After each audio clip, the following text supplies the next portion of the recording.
Assalamualaikum warahmatullahi wabarakatuh. Perkenalkan kami dari kelompok 11. Hal ini mempresentasikan hasil diskusi jawaban praktik akuntansi biaya pertemuan 12. Nah, dengan anggota kelompok saya sendiri Nadia Meluna, lalu ada Hasna Saleh Akmal, lalu ada Hidayah Anita Intan.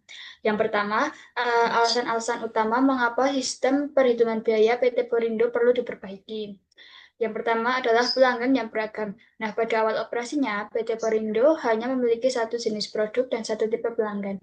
Saat ini, maupun produksinya hanya satu jenis dan produk dan satu tipe pelanggan, saat produksinya kan hanya satu. Nah, perusahaan itu sekarang mulai melayani berbagai jenis pelanggan dengan karakteristik yang berbeda. Nah, adanya perubahan tersebut menuntun sistem biaya yang mampu mengidentifikasikan perbedaan-perbedaan secara akurat. Nah, sistem lama ini sudah tidak digunakan lagi karena sudah tidak memberikan informasi yang realistis mengenai bisnis ini. Lalu yang B, peningkatan signifikan dalam biaya tidak langsung.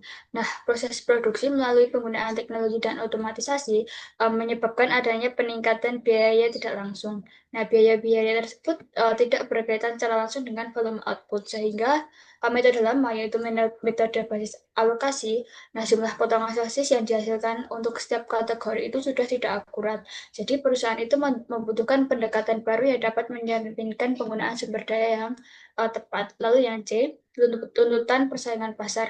Nah, persaingan pasar kan semakin ketat, sehingga informasi biaya yang akurat itu sangat penting untuk menetapkan harga, analisis profitabilitas, dan pengambilan keputusan. Nah, sistem lama ini tuh masih menggunakan sistem manual sehingga tidak mampu menyediakan informasi biaya yang presisi di era persaingan tinggi ini. Lalu yang nomor 2, langkah-langkah perbaikan sistem perhitungan biaya manufaktur PT Perindo. Yang pertama yaitu ada penelusuran biaya langsung. Nah, biaya kemasan seharusnya tidak dialokasikan berdasarkan jumlah potongan sosis per jenis produk, namun biaya kemasan ditelusuri secara langsung karena harga perkemasan berbeda untuk per unit produk retail dan non-retail. Lalu yang B, tempat penampungan biaya tidak langsung. Nah, tempat penampungan biaya tidak langsung mengalokasikan biaya departemen pendukung ke departemen lainnya secara beruntun dan tidak langsung, sehingga hanya mengakui sebagai jasa bersama yang diberikan antara semua departemen pendukung. Lalu selanjutnya yang C ini akan dijelaskan oleh teman saya. Baik, untuk yang C, yaitu dasar alokasi biaya. Nah, dasar alokasi biaya itu merupakan dasar alokasi yang menggunakan informasi terkait dengan setiap pengguna objek biaya sebagai entitas terpisah untuk menentukan beban alokasinya. Nah, alokasi biaya adalah mengoperasikan suatu fasilitas aktivitas atau objek biaya yang dibagi oleh dua atau lebih pengguna, seperti aktivitas produksi untuk jumlah potongan sosis, aktivitas persiapan pengemasan sosis untuk waktu persiapan, dan aktivitas pengemasan sosis untuk jumlah kemasan. Selanjutnya, untuk yang nomor 3, yaitu klasifikasi seluruh biaya perusahaan milik PT Purindo. Yang pertama itu ada klasifikasi biaya menurut tingkat unit yang dihasilkan. Nah, biaya ini merupakan biaya yang berkaitan dengan besar kecilnya jumlah unit yang dihasilkan. Yang pertama itu ada daging ayam giling, yang kedua kulit sosis, dan yang ketiga bumbu, dan empat tenaga kerja langsung. Selanjutnya B, klasifikasi menurut biaya tingkat batch. Nah, biaya ini merupakan biaya yang berkaitan dengan jumlah batch produk yang diproduksi. Yang pertama itu biaya manajer produksi, dan yang kedua biaya penyelia produksi. Kemudian yang C, klasifikasi biaya untuk pemeliharaan produk. Nah, biaya ini merupakan biaya yang berkaitan dengan aktivitas penelitian dan pengembangan produk dan biaya untuk mempertahankan produk untuk tetap agar bisa dipasarkan.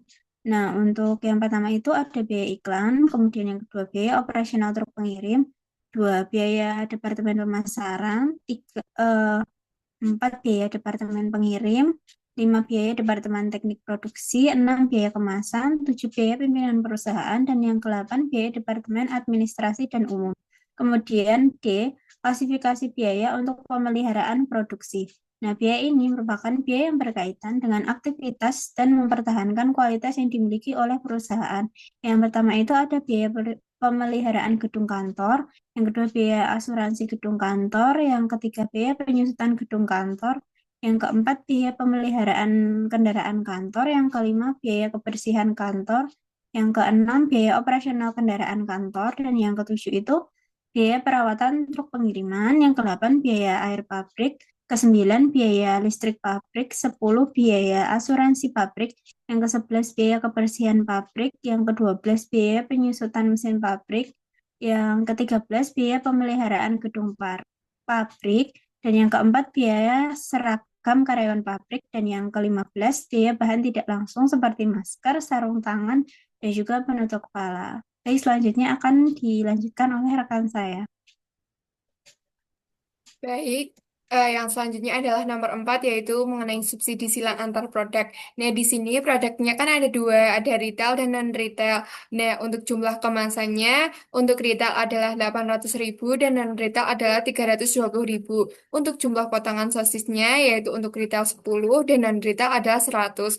Untuk potongan sosisnya itu yang diproduksi itu penjumlahan antara jumlah kemasan dan jumlah potongan sosis itu yaitu 800 dikali 10 adalah 8.000, 8 juta, mohon maaf.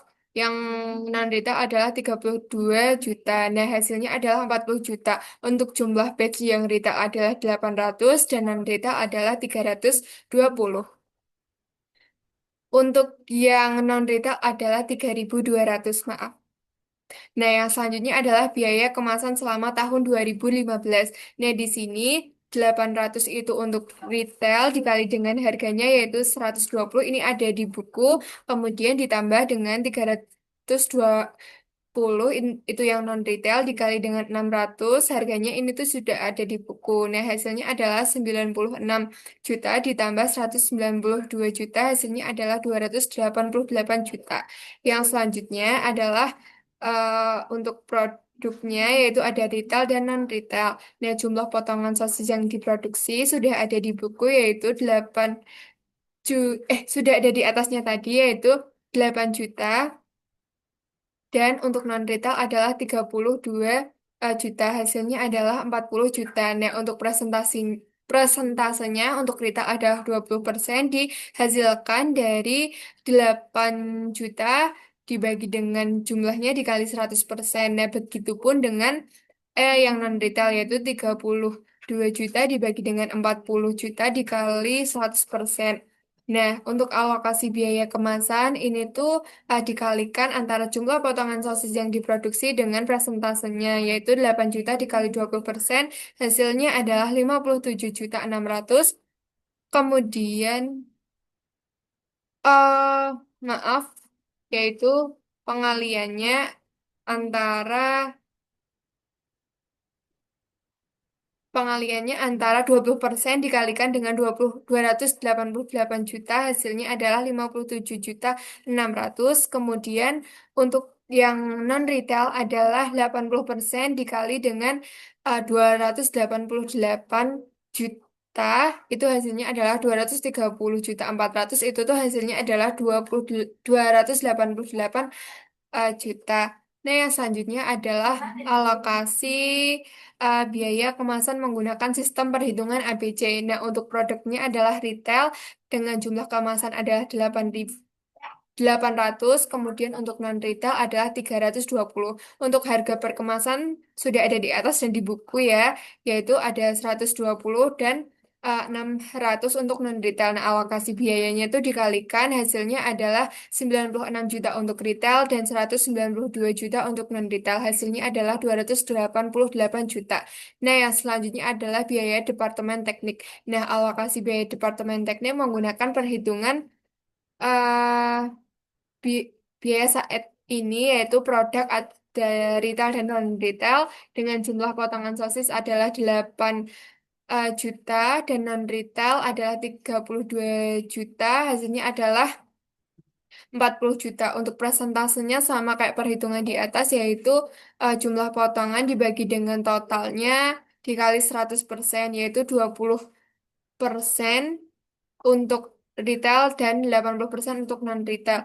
Nah, yang selanjutnya adalah alokasi biaya Departemen Teknik. Nah, yaitu presentase dikali dengan 200 16.960 ini tuh ada di buku ya. Hasilnya untuk yang retail adalah 43.392.000. Kemudian yang non retail adalah 173.568.000. Hasilnya adalah 216.960.000. Kemudian alokasi biaya Departemen Teknik menggunakan sistem perhitungan ABC. Nah, ini untuk produk retail dan non-retail jumlah batchnya adalah 800, untuk non-retail adalah 3.200. Untuk waktu persiapan 20 untuk retail dan 10 untuk non-retail, ini ada di buku.